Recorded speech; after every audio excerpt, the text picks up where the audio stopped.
Hello my listener, कैसे हैं आप सब। उम्मीद करते हैं आप सब ठीक होंगे।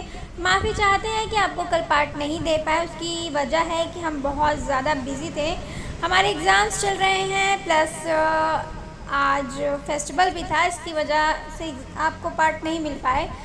माफ़ी चाहते हैं, आई होप आप समझेंगे। एंड मेरी एक लिसनर हैं, उन्होंने मुझसे पूछा कि मेरी तबीयत कैसी है, तो मैं उन्हें बता दूं कि मैं बिल्कुल ठीक हूँ। और उन्होंने मुझे कहा कि मेरी आवाज़ उन्हें अच्छी लगती है, मेरा कहानी सुनाना उन्हें अच्छा लगता है। Thank you so much. आप पहली ऐसी लिसनर हैं जिन्होंने मेरी वॉइस के बारे में ऐसा कहा है। अब तक मैंने सुना है कि मेरी आवाज़ नहीं अच्छी है, लोगों को मेरी आवाज़ पसंद नहीं आती। मैं इसीलिए इस स्टोरी को मतलब मैं लिख के भी डाल सकती थी, लेकिन मैंने उसको बोल के डालना ज़रूर समझा, क्योंकि मुझे प्रूव करना था कि मेरी आवाज़ इतनी भी बुरी नहीं है जितनी लोग कहते हैं। सो आपकी कमेंट्स ने मुझे बहुत अप्रिसिएट किया, बहुत ज़्यादा। Thank you so much.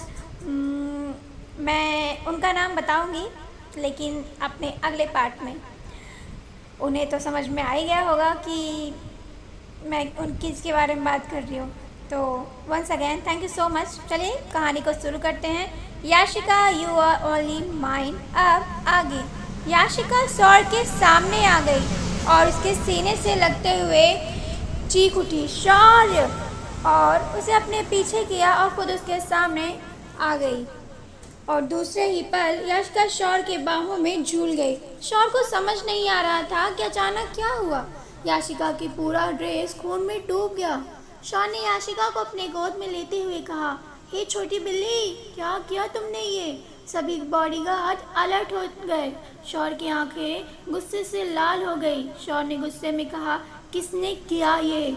जिसने भी किया वो यहाँ से जिंदा बच के नहीं जाना चाहिए। बॉडीगार्ड ने हाँ में अपना सिर हिला दिया। याशिका शौर की बाहों में लटक रही थी। शौर ने याशिका की गालों पर थपथपाते हुए कहा, हे छोटी बिल्ली, ये क्या किया तुमने। मेरी गोली के सामने क्यों आ गई। शौर ने जैसे ही अपने हाथों को आगे किया, उसकी आंखें बड़ी हो गई। उसके हाथ खून से लथपथ था। शौर ने कहा, आंखें खोलो, हे पागल, प्लीज ओपन योर आईज। तभी कार से आकर रुकी। शौर याशिका को अपनी बाहों में लिए हुए कार में बैठ गया और उसके फेस पर थपथपाते हुए कहा, हे क्यूट बिल्ली, ऐसा क्यों किया, जवाब दो ना। लेकिन याशिका वो धीरे धीरे अपने होश खो रही थी।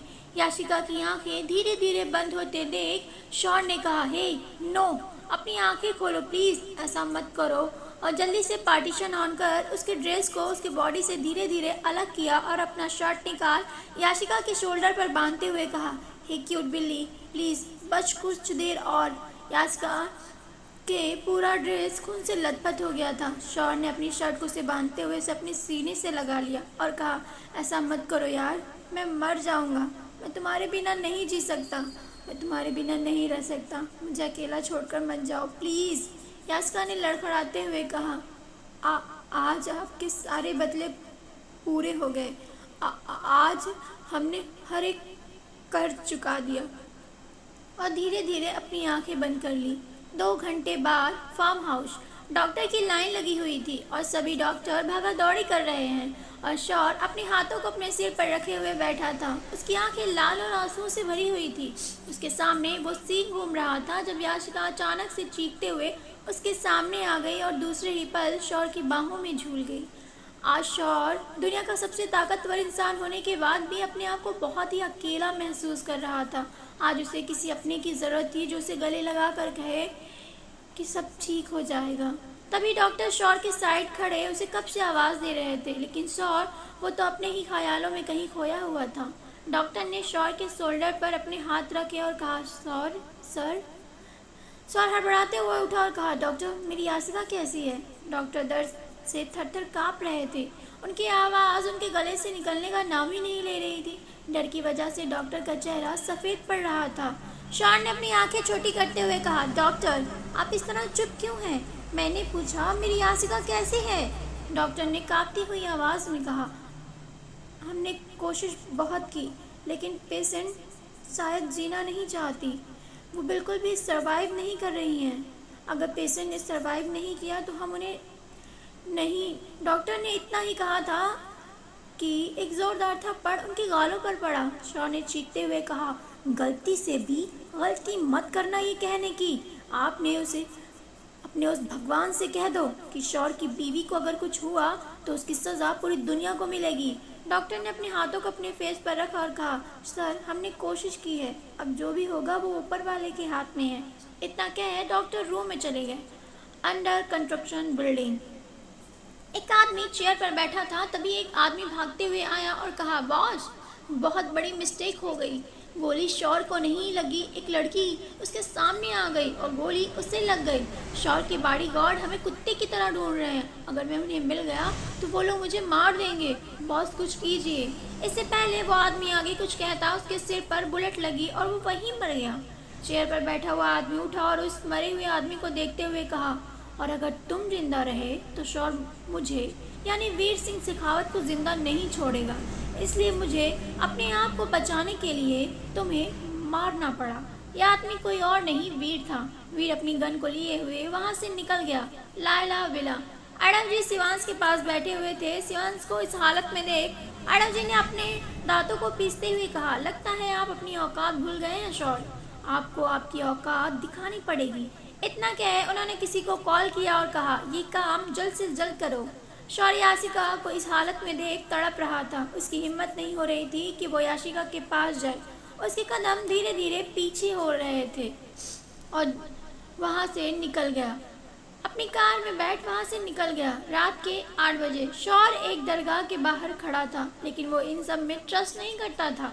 वो भगवान को नहीं मानता था। तभी उसके सामने एक आदमी आया और कहा, क्या हुआ बच्चे, आज किसी की फिक्र तुम्हें इस चौखट पर ले ही आई और तुझे इसके अंदर भी लेकर जाएगी। बेटा अपने एहसासों और जज्बातों से मत भागो, अगर एक बार ये वक्त निकल गया तो वो कभी वापस नहीं आएगा।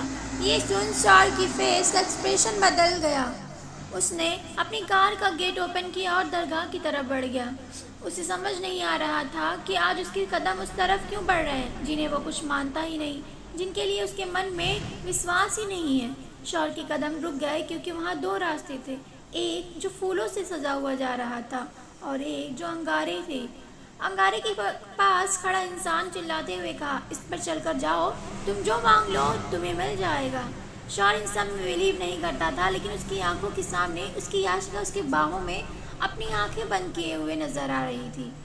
शौर अंगारे की तरफ बढ़ गया और अपने शूज निकाल उन पर चलने लगा। वो अंगारे दहक रहे थे, लेकिन शौर के फेस पर एक सिकन तक नहीं थी। वो तो अपने ही ख्यालों की दुनिया में कहीं खोया हुआ था। शौर अंगारे पर चलते हुए जैसे ही अंदर गया, उसकी आंखें आंसुओं से भर गई। वो वहीं अपने घुटनों पे बैठ गया और अपने हाथों को जोड़ते हुए कहा, मैं नहीं मानता आपको, मैं नहीं जानता कि भगवान होता भी है या नहीं, मैं आप पर बिल्कुल भरोसा करता नहीं, लेकिन आज उसकी फिक्र, उसके एहसास ने मुझे यहाँ आने पर मजबूर कर दिया। मैं नहीं जानता मैं यहाँ कैसे आ गया, लेकिन मैं उसे नहीं खोना चाहता। आज तक बहुत सी लड़कियाँ मेरे करीब आई, लेकिन किसी भी लड़की के साथ वो एहसास, वो अपनापन मुझे फील नहीं हुआ जो मुझे अब हो रहा है। शौर सिंह ओबरॉय दुनिया का सबसे पावरफुल इंसान आज किसी की ज़िंदगी की भीख मांग रहा था। अचानक से शौर के फ़ोन रिंग हुआ। शौर ने फ़ोन पिक किया और कहा, क्या हुआ फहद, आप बार बार कॉल क्यों कर रहे हैं? फहद ने कहा, बॉस बात ही कुछ ऐसी है कि हमें आपको कॉल करना पड़ा। बॉस लायला ने आज मूवमेंट की। शौर ने जैसे ये सुना उसे खुशी से ज़्यादा शौक लग रहा था। शौर ने कहा, मैं आता हूँ। इतना कह शौर जैसे उठा, उसके पैरों में छाले पड़ चुके थे। शौर को दर्द हो रहा था। शौर जैसे ही बाहर आया, उस आदमी ने फिर कहा, ये ले बच्चे, जिसके लिए तू यहाँ आया था, जिसे तू पाना चाहता है, उसके हाथों में इस धागे को बांध देना, रब तुम दोनों की हिफाजत करेगा। शौर उस धागे को लेकर वहाँ से चला जाता है। मेंशन। शौर जैसे ही मेंशन पहुँचता है, फहद का फेस पर एक चमक थी, जिसे देख शौर कहता है, क्या आज आप बहुत खुश हैं? लेकिन फहद के फेस की खुशी एक पल में ही गायब हो गई। फहद ने कहा, बॉस आपके पैरों को क्या हुआ, आप इस तरह क्यों चल रहे हैं? शौर ने फहद की बात इग्नोर कर वहाँ से चला गया। रूम में शौर लायला के पास गया और उसकी साइड में बैठ गया, लेकिन आज उसका दिल कहीं और था, उसके माइंड में कोई और था। लायला की उंगलियां हिल रही थी। उसकी इस मूवमेंट को देख शौर खुश नहीं, लेकिन ये बात खुद शौर भी नहीं जानता था। शौर अपने हाथों में लिए हुए धागे को बहुत ही ध्यान से देख रहा था। शौर एक झटके में उठा और वहाँ से निकल गया। Farm house. यासिका बेड पर बेहोश थी और अब सभी मशीनें धीरे धीरे चल रही थी। शौर ने यासिका को खामोश देखकर कहा, गॉड डैम इट, उठो। इस तरह तुम्हारा खामोश रहना मुझे नहीं पसंद। क्यों किया तुमने? क्यों बचाया तुमने मुझे? मेरी मौत तुम्हारी आज़ादी होती। तुम मुझ जैसे राक्षस से बच जाती। यही चाहती हो तुम, लेकिन फिर भी तुमने मेरी बुलेट के सामने आ गई। क्यों याशिका?